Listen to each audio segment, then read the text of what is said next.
inflation has come in lower than expected, remaining steady at 3.4% for the third consecutive month. For more on this now, let's bring in the independent analyst, Evan Lucas. Evan, good to see you. So what did you make of the inflation data yesterday, and what are your expectations now for retail sales figures today? It's important, particularly after the last set of retail figures. Yes, it is indeed, Peter, and I'll come to that second part of the question in a minute. Yeah, yesterday was a surprise that we needed in terms of the outlook. Again, even if we had have got what the expectation was, which was 3.5, even as high as 3.6%, the trend on a 3-month and 4-month basis is still that we're declining at about 8.8 of 1% per quarter. That's now back at 0.9. So the speed is there.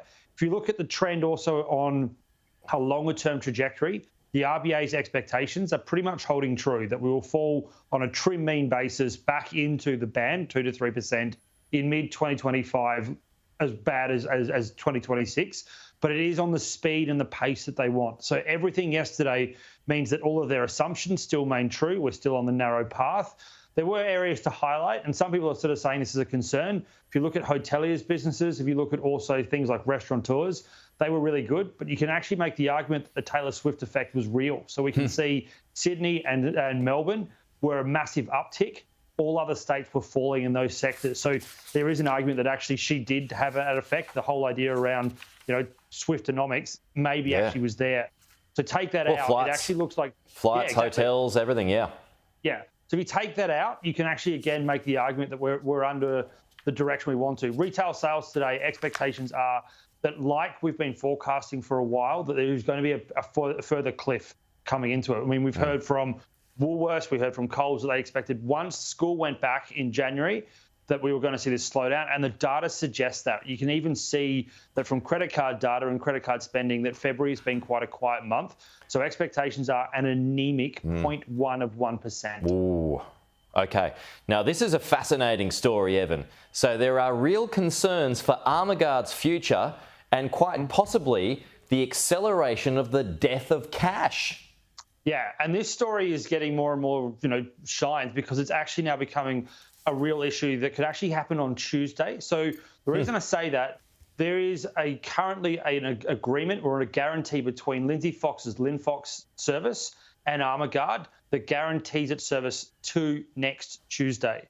Now, at the moment, there is a deal in front of Armaguard and also Linfox around a $26 million bailout for the next several months by the banks, Australia Post, and also non-lenders that distribute physical cash.